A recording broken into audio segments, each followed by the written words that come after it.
Well, thanks for coming out today. Marissa and I were talking on the plane.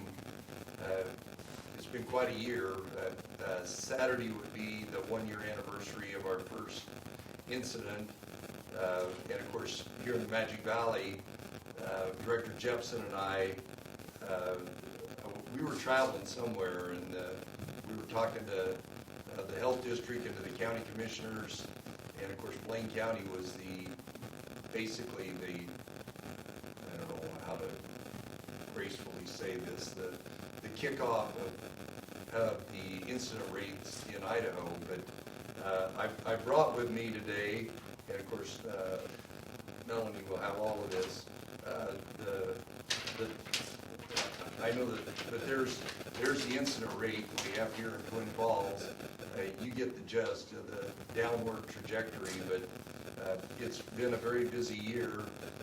It's good that we're here at the health district, because believe me, the people in this health district, the people in the healthcare industry, the people that operate and manage long-term care facilities, it's just been a very, very challenging year. And of course, the tragedy of the lives that were lost, and the families that were impacted, and the loved ones that couldn't see their families. But for the most part, a lot of that is behind us if we continue to do the right things going forward.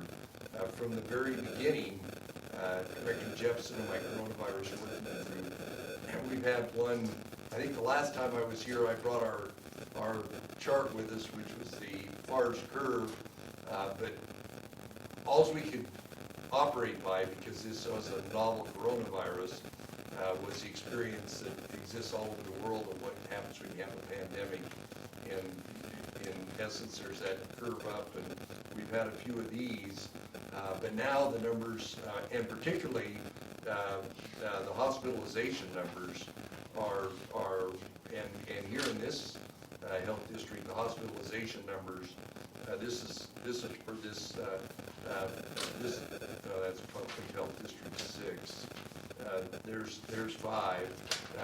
There's our hospitalization numbers right there, and that was our goal. Our goal was that, you know, we wanted kids back in school. We wanted to keep people safe. We wanted to do all we could to maintain and regather our economic trajectory, and we did all of those things. But you can't do that. You can't get kids in school. You can't have economic prosperity if people don't feel comfortable that A, there's going to be room for them at the hospital, and B, they're going to be safe. We've still got a ways to go. Have you got any sequencing back? Have you got any of the variants here in this district? Not in this district that I'm aware of, but statewide. Well, and one of the things we did not have in Idaho, we're sending all our samples out, is we now at our state lab, we're doing the DNA sequencing so that we can identify these variants. I was on a call with Governor Brown just a couple days ago, and there's actually a new variant over there that we're watching. But you know, when you total everything up and look back at our chart, our healthcare capacity is okay, but we've still got a couple areas of the state, East Idaho, Bonneville, Madison, Jefferson County are still, our incident rate is higher than we want. The metrics that the Supreme Court is using is we're going to have jury trials if the counties have an incident rate of less than 25. Everything in this health district is under an incident rate of rolling 7-day incident rate of less than 25, and I think most counties are single digits, which is incredible. So those are all good. We're, you know, on top of doing that, we've got, I don't know, yesterday's Wall Street Journal had on the front page a graph of how states were impacted, and our economic numbers, our tax revenue in Idaho are the least impacted of all 50 states. And a lot of that is a combination of the good work that we've done in public health, but also kind of the entrepreneurial spirit of people in Idaho to figure out ways to adapt to the changes that took place. It was about 11 months ago when else anybody could talk about was a shortage of toilet paper. And it seems like a long time ago in the pictures of grocery stores, but we had a lot of challenges during this, but I'm very pleased with what collectively everybody in Idaho did, but particularly the people in public health, whether they be frontline nurses or the team that works in this building. It's just incredible. When this first started, our coronavirus working group said, we don't know whether immunity is 6 days, 6 weeks, 6 months, or 6 years, and we still don't know all the answers. We know that it's more than 6 days. We believe it's over 6 months, particularly if we get a vaccination. We've got a significant number of long haulers in this area that are out there, and some of the long haulers are long haulers and they don't know they're long haulers because they were asymptomatic to begin with. We're going to continue to watch that through our healthcare system, but all in all the uncertainty that existed 1 year ago today, we've got a lot more confidence in what we're doing going forward. And with that, I'll try and take some questions. What are some things you can say to Idahoans to encourage them to continue to take the safety precautions? Because I feel like when people hear the numbers are going down, they're going to think, oh, we can go back to normal. So what can you say to Idahoans to continue to? We will be rolling out some public information ads, and I talked to Governor Cox in Utah, and he was telling me the crux of his, and that's, if you want to go see a high school graduation, if you want to go to a wedding, if you want to have these big events, wear a face covering, get vaccinated. Those are, and we didn't have the vaccine option even just 4 months ago. But all those public health advisories and recommendations need to continue until we get to an adequate number to where we can get the viral load down. These viruses can't mutate if they're not spreading. And so it's going to be a combination of people getting vaccinated and a combination of people being cognizant about it. Until we get to that area, they have to continue with that. But you're right, there's going to be a hesitation to let your guard down. And nobody knows when the end is in sight, or the end, what's going to mark the end of this. I mean, public health officials are still working through that stuff. But as we move on through the months, people are like, I just want this to end. I just want this to end. And we've been saying Put that. Me in that camp. We've been saying that for a year now, even. How do people?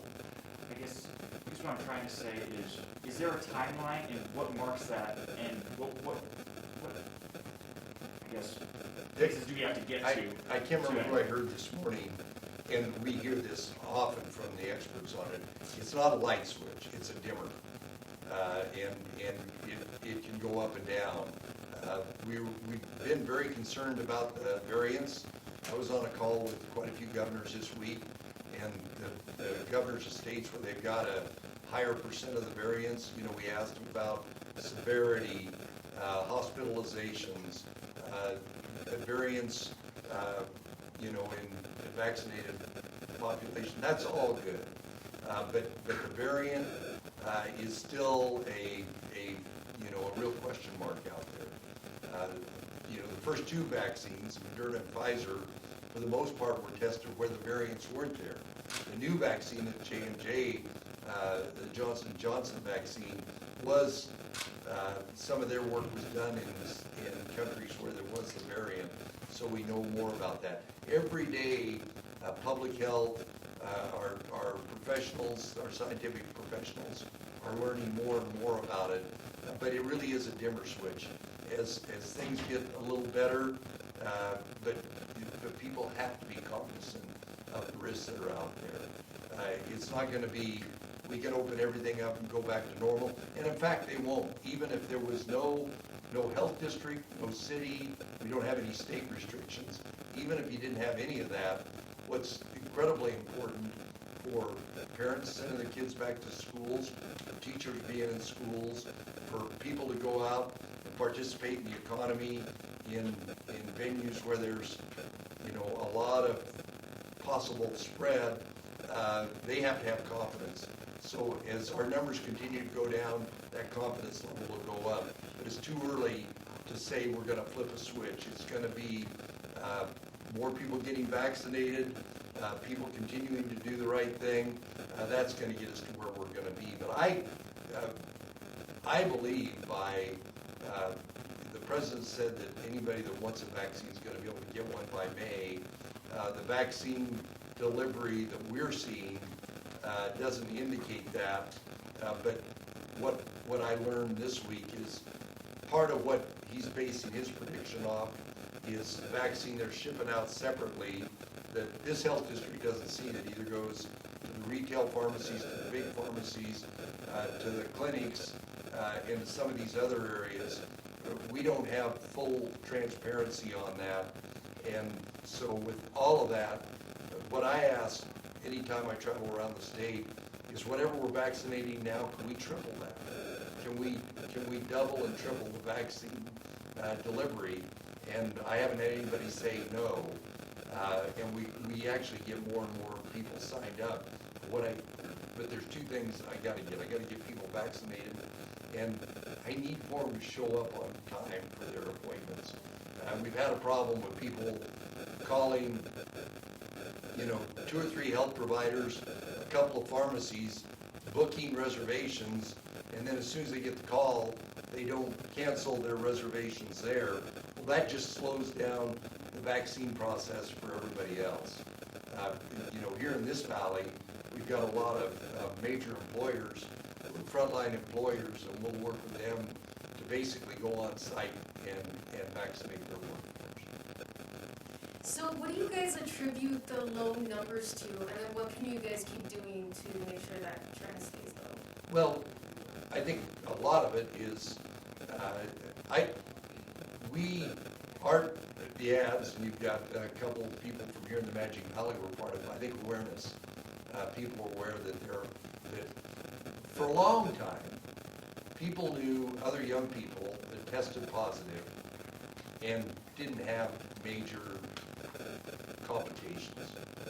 Now there's more and more transparency that being 20, 30, 40 years old and getting COVID can have some really significant long-term ramifications. Awareness of that has, I think, increased people's interest in getting vaccine and also interest in being careful. So I think a lot of it is awareness. You all know there was no shortage of data that was less than true out there on what the ramifications of that was. But we got our kids in school for the most part. There's some of them that are still in and out a little bit. Everybody wants their kids in school. Everybody wants the economy to rebound. And particularly, people want to visit their grandparents, go to a long-term care facility, attend a high school graduation, attend a wedding, all of those things. There's a real desire to do that.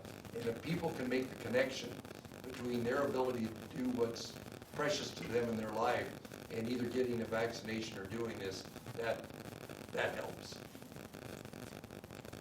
And we're in stage 3 right now, and we're mostly open completely. Is there a step where we get to stage 4 soon? Oh yeah. And what do you see rolling out there? Well, we've changed the criteria. Remember, we started 11 months ago. One of our critical issues was ICU and ventilator capacity. Now, because of the way the health professionals handle it, and we got all kinds of ICU and ventilator capacity, what's now is important is just capacity in hospitals and incident rates. And we're spending a lot of time watching for the variants. Is it increasing spread? Is there some of that? So hospital capacity, and I've got a graph here of the number of hospitals in Idaho, and this is all on coronavirus.idaho, but there's still on these sheets, There's still quite a few hospitals that are still somewhat stressed, but they're okay. There's not a hospital in the state. I think every single hospital in this region, they're wide open. They've got capacity. We were very lucky. One of the most fortunate things we had, I remember early summer in our meetings with our health team, worrying about the seasonal flu. Right now, the end of February and the 1st of March is usually, historically, when we've had a lot of hospital capacity consumed by people with the flu. We had almost nobody believes how small the flu was this year, and that's good, but it also left capacity for if we needed them. So that's part of the metrics we're trying to decide about going from up to 4. But if people continue to do the right thing, we'll get to stage 4. And literally, there's not a business that can't be open today. So a year from now, what do you kind of hope for Idaho, and what can people do to get there? Well, a year from now,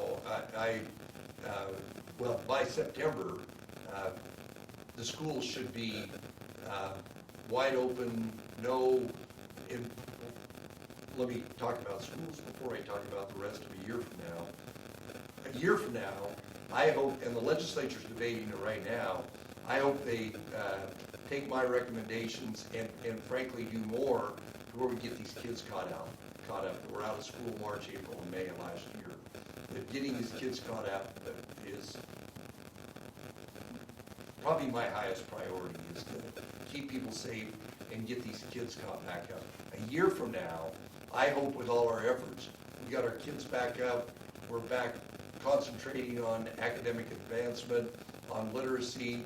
A year from now, I hope the economy is still, if we can just stay on the same trajectory we're on right now, I will be happy that we'll have literally full employment, or which some economists think we've almost got full employment now. And what's really important is that we have an increase in wage rate, which Idaho's been very blessed. Our personal income growth, granted we started from a lower level, but we have personal income growth, that there's nobody that wanted a vaccine that didn't get one, and the people that were hesitant on vaccines feel comfortable enough that they will go out and get vaccinated. But kids in schools, people being healthy, and economic prosperity.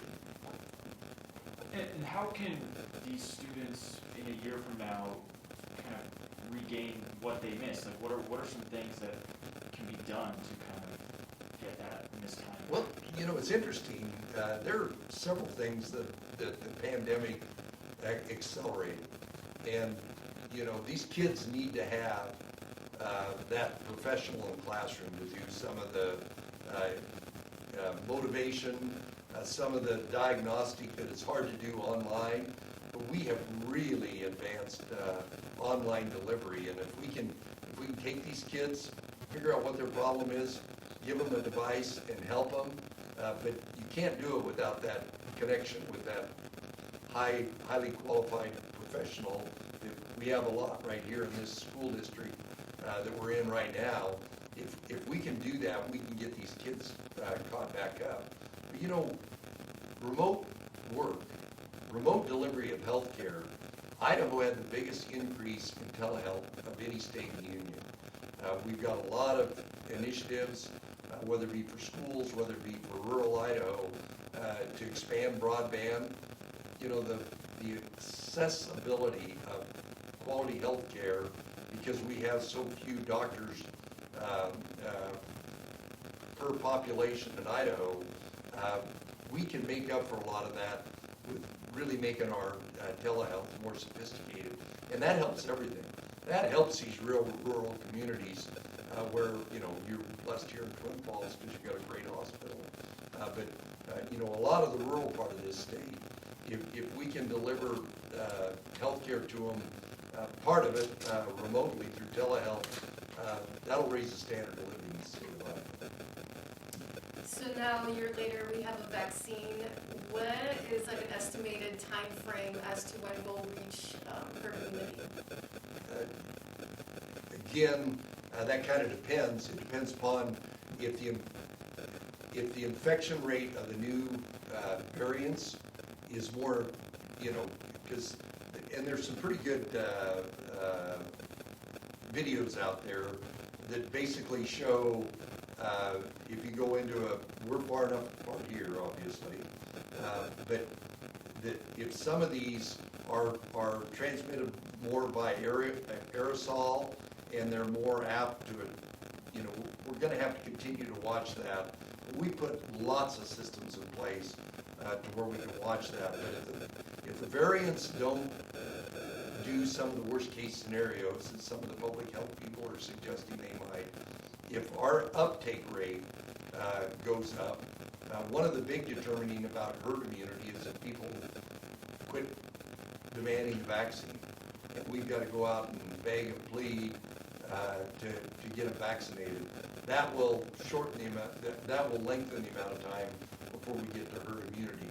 And the other thing is the science is going to continue to evolve on people that either were fully infected, asymptomatic. How long does their immunity last? Some of those people are the vaccine hesitant because they said, oh, I had COVID, I don't need a shot. Well, almost all the public health people say, you better get a shot anyway. There's all kinds of evidence that the vaccine gives you much better immunity than particularly a mild case of COVID. So uptake of vaccine, the variant changes, those are the things, and herd immunity, again, is not going to be a light switch, it's going to be a dimmer. How did you know? And so I'm going to sidetrack a little bit here. The president is supposed to sign his COVID relief bill today. He may have already done it by the time we're talking. I don't really know. But I believe he is supposed to sign it today.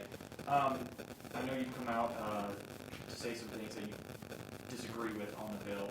Can you explain your position there? And are there things in there that may be helpful? Oh, absolutely. There's no question about it. I mean, the group of senators that met with the president right after he was elected and basically proposed a bill that was about half of what this bill was. That only 7 or 8% of the total of it goes to COVID related.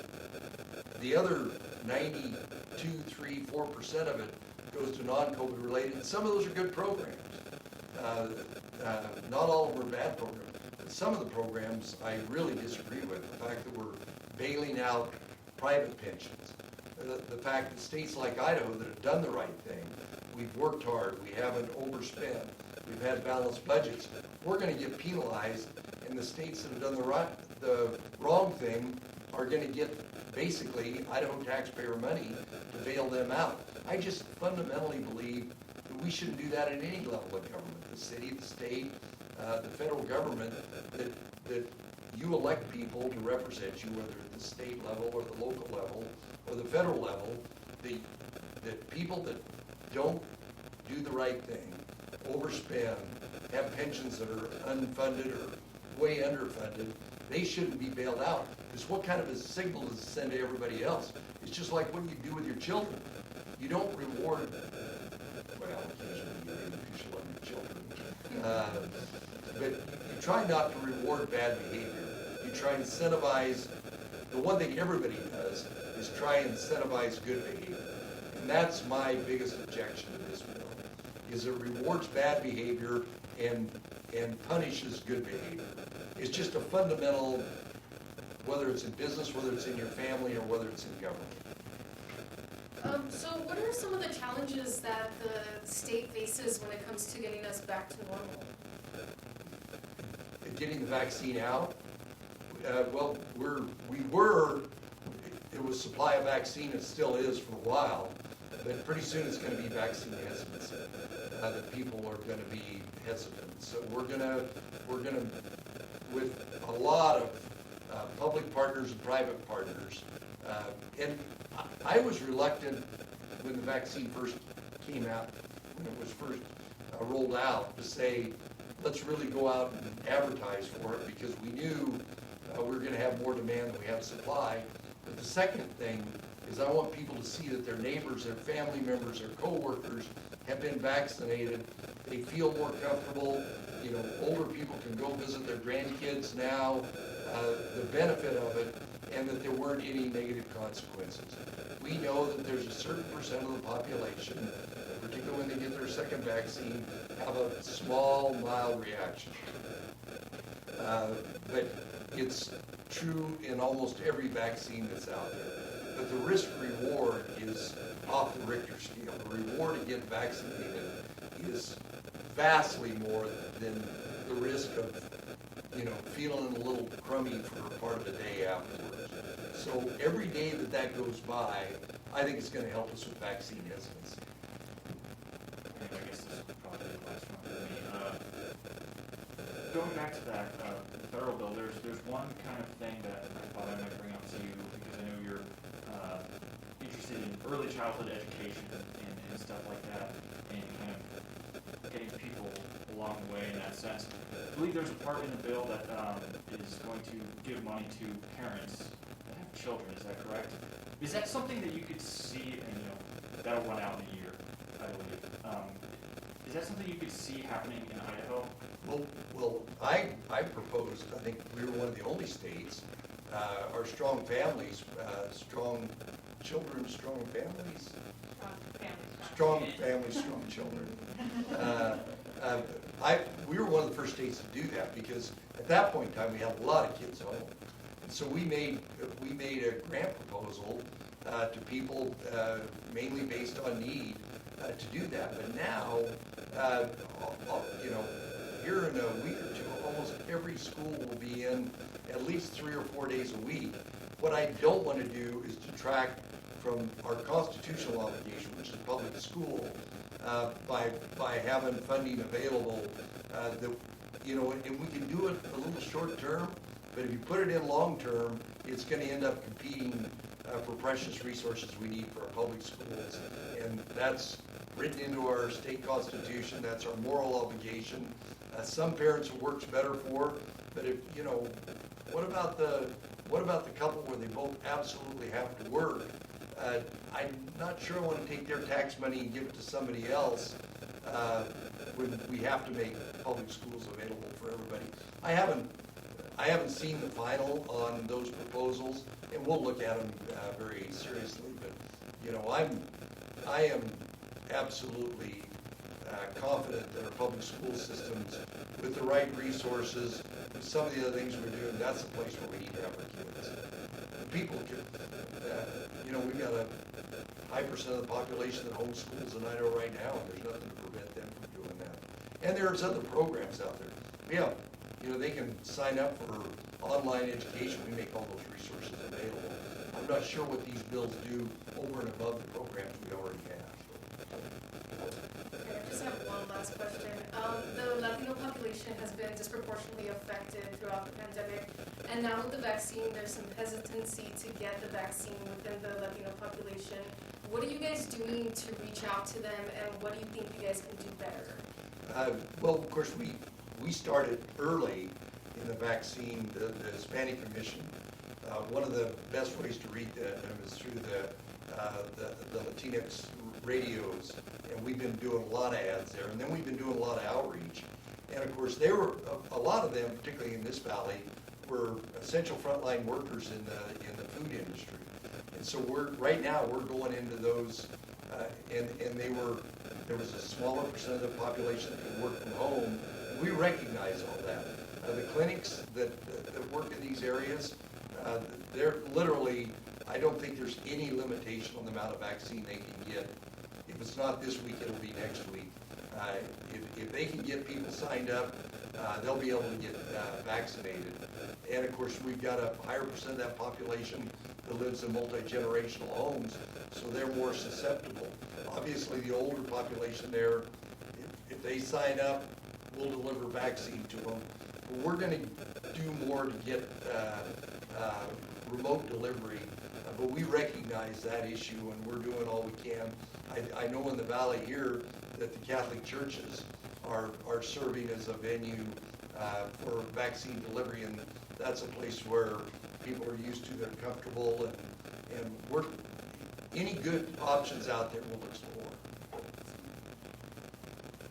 All right, thank you very much. Thank you. Thank you.